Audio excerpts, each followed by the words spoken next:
Hello friends. जो है जय केडिया जो है वो उनकी इन्वेस्टमेंट फिलॉसफी साइकोलॉजी क्या है, कैसे वो इन्वेस्ट करते हैं स्टॉक को, कैसे वो थीम को चुनते हैं, उसके बारे में जनरल जो है वो समझेंगे। कैसे उन्होंने जो है वो इतना बड़ा जो है इन्वेस्टिंग में जो है वो सक्सेस किया है। तो उससे काफ़ी जो है हमको सीखते रहना चाहिए, है ना। एंड इन्वेस्टिंग जो है वो स्टॉक इन्वेस्टिंग लर्निंग का है। बड़े बड़े जितने भी इन्वेस्टर हैं उनके जो है वो काफ़ी यूट्यूब हो गए, सोशल मीडिया हो गया, उन पे जो है वो काफ़ी जो है अपनी जो थिंकिंग है, एनालिसिस है, कैसे उनका माइंडसेट रहता है बिफोर चूजिंग अ स्टॉक्स, तो उसके बारे में वो जो है वो अपने जो है वो थिंकिंग को जो है वो शेयर करते रहते हैं। तो विजय केडिया जी का जो है वो कैसा क्या है उनका फिलॉसफी, उसके बारे में जो है वो समझेंगे। कोर इन्वेस्टमेंट फिलॉसफी जो है वो investing is a profession and life long journey है, कोई क्विक एक्टिविटी नहीं है ना। मार्केट के बारे में वो बोलते हैं कि ये ओशन है, क्योंकि some go for fun, trading जो है वो फन के लिए होता है, and some explore for the minerals. जो वेल्थ होता है वो मिनरल्स के फॉर्म में मिलता है। लाइक आपने जो है वो ट्रेडिंग कर लिया, 2-3 दिन जो है वो प्रॉफिट हो गया, तो उसमें आपने 1-2% का गेन भी कर लिया कि उसकी कोई वैल्यू नहीं है। लेकिन आपने अगर उसको जो अच्छे कन्विक्शन के साथ स्टॉक को होल्ड किया तो हो सकता है कि आपका डबल ट्रिपल 10 टाइम्स हो जाए। तो वहाँ पे जो है वो आपका जो है वो लॉन्ग टाइम अच्छा वेल्थ जो है वो क्रिएट हो सकता है। टू फाइंड मिनरल्स आपको जो है क्या करना चाहिए, लॉन्ग टर्म व्यू जो है वो 5 to 10 ईयर्स, डीप रिसर्च और अंडरस्टैंडिंग जो है आपको होना चाहिए। पेशेंस जो है वो no guarantee of the success है ना। ही नेवर सेट्स प्राइस और रिटर्न्स टारगेट्स लाइक 10 क्रॉस जो है। Focus on the process not preceding of the outcomes जो है। सो कोर इन्वेस्टमेंट फिलॉसफी जो है इनका जो है वो विजय केडिया जी का core investing philosophy investing is a profession है, ठीक है। आपका जो है वो investing is a profession and long life journey है, कोई क्विक एक्टिविटी नहीं है कि 1-2 दिन में ही कोई जो है वो सीख के जो है वो आप जो है उसमें जो है वो वेल्थ क्रिएट कर सकते हैं। तो market is like a ocean, some go for the fun, like trading जो है वो फन ही समझते हैं, and some explore for the minerals जो है वो। तो वेल्थ जो वो क्रिएट होता है, आपने अगर टू फाइंड द मिनरल्स जो है आपको लॉन्ग टर्म व्यू होना चाहिए, है ना। 5 to 10 years of the research and deep research और अंडरस्टैंडिंग होनी चाहिए कंपनीज के बारे में, पेशेंस होनी चाहिए and no guarantee of the success. उसके बाद भी हो सकता है कि कंपनी में कुछ प्रॉब्लम आ जाए, तो वहाँ पे आपको जो है वो लगातार कंपनी के बारे में रिसर्च करते रहना चाहिए। He never set a price and returns targets like 10 cross जो है उनका जो है कभी भी ये नहीं रहता है कि वो प्राइस को जो है वो सेट करके चलें और टारगेट जो है वो करके चलें। Focus is on the process not predicting the stock outcome जो है। मेन उनका फोकस जो रहता है वो प्रोसेस में रहता है कि उनकी जो वैल्यूएशंस क्या है, कंपनी का बिजनेस मॉडल क्या है ना, कंपनी क्या करती है, and what are the potential जो है उसके वो क्या है, उस पर जो है वो ज़्यादा फोकस जो रहता है। कन्विक्शंस एंड स्टेक साइज, अगर number of shares you buy matter more than the price जो है वो what price you buy at the, ठीक है ना। तो कन्विक्शन अगर हाई है तो वो बहुत ही मीनिंगफुल स्टेक जो है वो लेने का करते हैं। And missing a good opportunity is like failing to hit 6 on the no ball जो है वो। अगर आपने कन्विक्शंस हाई है, उसके बाद आपने जो है वो अच्छी अपॉर्चुनिटी को जो है वो मिस कर दिया, तो इसका मतलब है कि failing to hit a 6 on a no ball जो है। कॉस्ट प्राइस मैटर ज़्यादा करता है ना, to him not a market price जो है, क्योंकि मार्केट प्राइस तो demat statement belongs to the market. Cost price क्या होता है कि बैंक आपने किस प्राइस पे जो है वो किसी भी स्टॉक को जो है वो लिया है वो ज़्यादा मैटर करता है rather than day to day जो है वो मार्केट प्राइस वेरिएशंस में। Keeping cost price in mind to avoid the panic selling, क्योंकि अगर आप जो है कभी भी मार्केट डाउन टर्न हुआ है तो कॉस्ट प्राइस को अगर आपने जो है वो ध्यान में रखेंगे तो उसमें जो है आप जो है वो अवॉइड जो है कर सकते हैं पैनिक सेलिंग का जो है वो, है ना। वार्निंग अबाउट द एफ.एन.ओ ट्रेडिंग, तो एफ.एन.ओ ट्रेडिंग के बारे में जो है इनका कहना है कि strongly against about the futures and the option जो है वो, है ना। अगर आप स्मोकिंग करते हैं तो आपको 20-30 ईयर्स लगेगा, लेकिन आप अगर F1O किए तो maybe you will die tomorrow, क्योंकि आप हो सकता है कि 2-3 आप रिटेल इन्वेस्टर हैं, आपको जो है अच्छा एक्सपीरियंस नहीं है, तो 2-3 दिन में ही आपको जो है ह्यूज लॉसेस भी हो सकते हैं एंड आपके जो है वो हैवी कैपिटल जो है वो वाइप्ड आउट हो सकता है। तो उनका कहना है Rome was not built in a day but Hiroshima and Nagasaki were destroyed in a day. Buffett called जो है वॉरेन बफेट जो फेमस इन्वेस्टर हैं, उन्होंने already weapon of the mass destruction बताया हुआ है। तो 93% lose money in the FNO जो है वो। People keep trying because of the ego, because of the failure, never speak publicly. पर उनकी पर्सनल स्टोरी उन्होंने बताया कि वो भी मतलब स्टार्टिंग में जो है वो जब मार्केट में आए थे तो 10 ईयर्स तक FNO किया, पर वो सूट नहीं किया, उनको रियलाइज़ हो गया। Then another 2 year to quit. तो वो जो है एक बार लत लग जाती है FNO की, तो people will be keep doing it like that. Market psychology and IPO जो है वो current IPO booms sign of the hot bull market. History shows की IPO जो फ्रेंजी है, तो time to be cautious. Most IPO money is hot money, short term flipping है ना, blindly applying for the IPO जो है gambling है। तो जब मार्केट में जो है IPO मैनिया होता है तो वहाँ पे जो है वो we need to be very cautious, वहाँ पे जो है वो सावधान होने की ज़रूरत है एंड जो है मार्केट को लगातार ऑब्जर्व और रिसर्च करते रहना ही चाहिए, ठीक है। लाइक अभी जो है वो करेंटली लेंसकार्ट का IPO जो हाई वैल्यूएशंस पे आया, देन उसके बाद LG इलेक्ट्रॉनिक्स का आया है ना। तो और भी बहुत सारे जो IPOs हैं जो है वो कंटिन्यूसली जो है वो that is listing in the very high valuations, है ना। तो कंटिन्यूसली इवन द मार्केट जो है वो इवन ट्रम्प टैरिफ और ग्लोबल जो है वो अनसर्टेनिटीज़ के कारण जो है वो काफ़ी जो है वो एक FII सेलिंग, इन सब के कारण जो है वो 1 ईयर का जो है देखते हैं तो देर इज़ ना अभी जो रिटर्न है वो काफ़ी जो है वो डाउन साइडेड में है, but IPOs are keep coming and people are investing. तो वहाँ पे जो है वो रिटेल जो है वो हाई प्राइस पे लेके जो है वो फंस जाता है।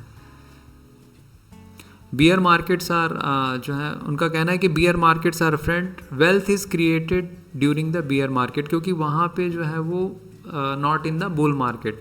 तो बुल मार्केट मतलब जब सारी कंपनीज जो है वो कोविड के बाद जब कंपनीज जो है वो विदाउट अर्निंग जो है वो कंपनीज जो है वो भागने लगती हैं, तो वो समझ लीजिए कि बुल मार्केट है ना।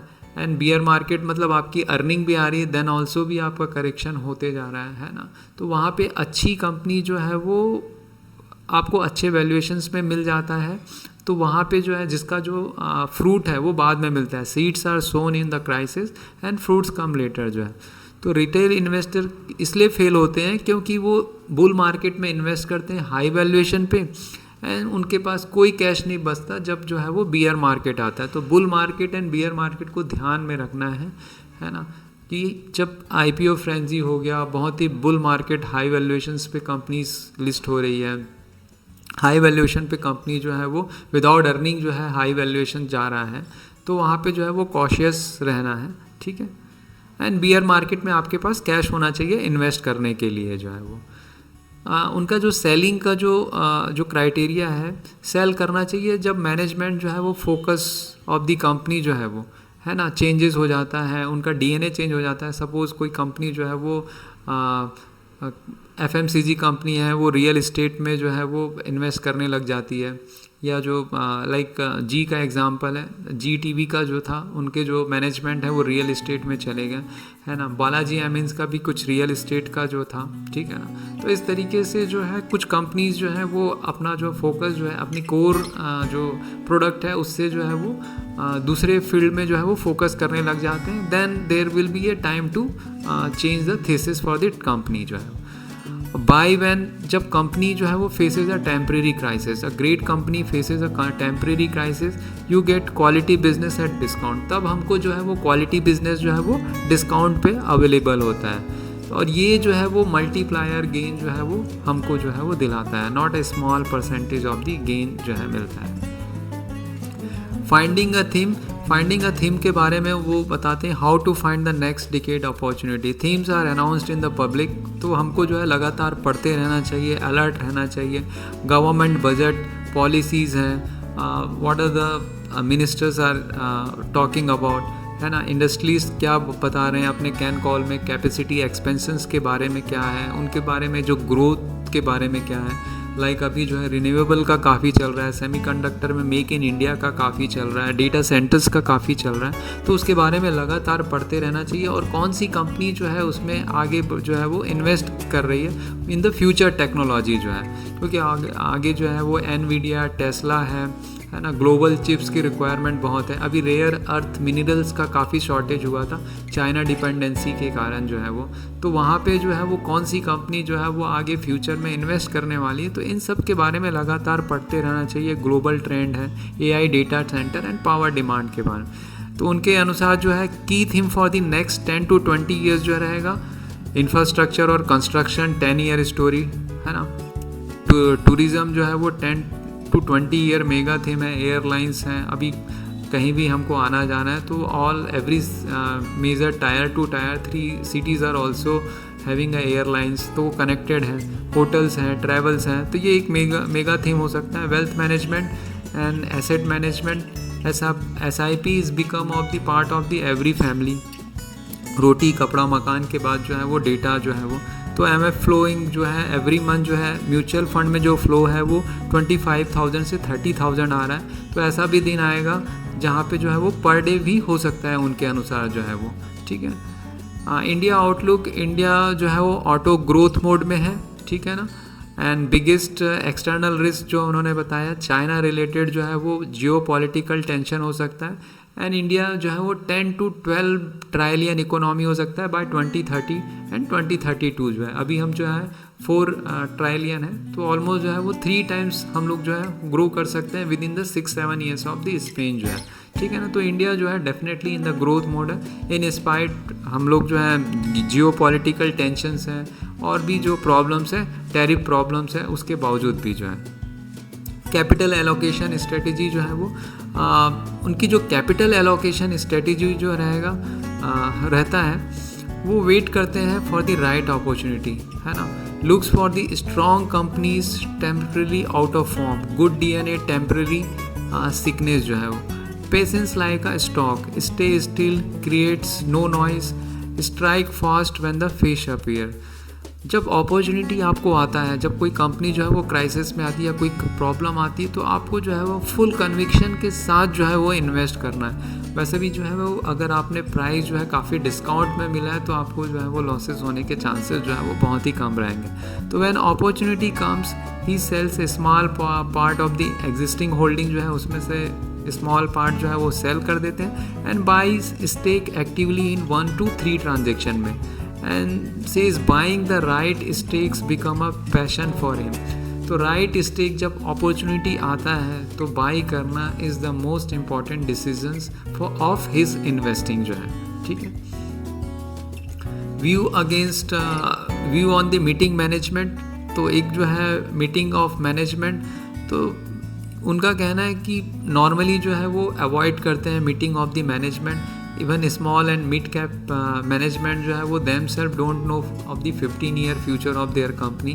तो मीटिंग जो है वो जजमेंट को हार्म करता है। तो वो बेसिकली जो है वो एनुअल रिपोर्ट स्टडी करना है, कॉन्फ्रेंस कॉल है, पब्लिक ट्रांसक्रिप्ट है and reading between the lines, quarterly result आता है ना। उनमें कॉल में जो है मैनेजमेंट का गाइडेंस क्या है, वॉकिंग द टॉक कर रहे हैं कि नहीं। तो ये सारी चीज़ों को जो है वो हर किसी को, आम इन्वेस्टर, रिटेल इन्वेस्टर को भी यही सारी चीज़ें जो है वो फोकस करके जो है वो इन्वेस्ट करना चाहिए। Simple take away for the retail investor जो है वो avoid FNO, very high risk है। Focus on the long term, not the price movement. Buy a meaningful when the conviction is strong. Keep money ready for the bear market. Follow government themes, policy directions. Don't chase for the IPO mania. Hold through volatility by focusing on the cost price. Be patient like a stock. Don't obsess over meeting management. Rely on the informations, not the personalities जो है। तो ये जो है वो simple stake है जो retail investor के लिए एडवाइस है कि जो है एफएनओ से दूर रहना चाहिए, फोकस जो है वो लॉन्ग टर्म पे रहना चाहिए, रिसर्च करते रहना चाहिए, keep money ready for the bear market and government policies हैं, डायरेक्शंस हैं, आईपीओ मैनिया है, इन सब में जो है वो नहीं बहकना चाहिए। कोई जो है वो कोई एडवाइस दे रहा है या सोशल मीडिया में काफ़ी सारे स्टॉक्स की बातें चलती रहे, उन सब से दूर जो है वो इन्वेस्टमेंट थीसिस पे जो है वो ज़्यादा ध्यान देना चाहिए, ठीक है ना। एंड वॉलेटिलिटी को जो है वो हैंडल करना चाहिए, अपने कॉस्ट प्राइस जो है आपने बाइंग किस पे किया, कहाँ पे किया, उस पर ज़्यादा फोकस करना चाहिए कि हाउ यू आर, है ना। तो ठीक है। एंड उनके जो रिसेंट जो है वो स्टेक्स हैं, यथार्थ हॉस्पिटल उनका रिसेंटली जो है स्मॉल कैप जो है कंपनीज है जो हॉस्पिटल की सेक्टर की जो है वो, है ना, एक ग्रोइंग हॉस्पिटल है, काफ़ी कैपेक्स कर रही है ना। साइबर सिक्योरिटी पे जो है वो 5.3% का स्टेक है। ग्लोबल वेक्ट्रा है, ओम इंफ्रा है, अफोर्डेबल रोबोटिक्स है, अतुल ऑटो है जो ईवी में भी जो है काफ़ी आ रहा है, ठीक है ना। 3 व्हीलर्स में जो है वो काफ़ी इसका जो है वो अच्छा मार्केट शेयर है। एल्कॉन इंजीनियरिंग है, महिंद्रा रिजॉर्ट है जो रिलेटेड विद होटल और ये सब जो एविएशन से रिलेटेड जो है बूम आने के कारण जो है Mahindra resort will be a very जो है वो एक प्रॉमिसिंग कंपनी है। न्यूलैंड लेबोरेटरी जो एपीआई बेस्ड है उन पे काफ़ी बड़ा स्टेक है, काफ़ी अच्छा जो है उनका जो है इसमें स्टेक है। रेप्रो इंडिया है, डिजिटल प्रिंट का है। सियाराम सिल्क मिल्स है जो साड़ी का जो है वो साउथ इंडिया में जो है एक बड़ा मार्केट है ना। तो इस तरीके सुदर्शन केमिकल, वैभव ग्लोबल, है ना, techno infosec, innovator facet system में जो है काफ़ी इन्होंने इन्वेस्टमेंट कर रखा है। तो ओवरऑल जो है वो एक काफ़ी सीखने को मिलता है इनके जो रिसर्च वो सब जो है वो थीसिस से जो है वो, ठीक है। तो यहीं तक रखते हैं।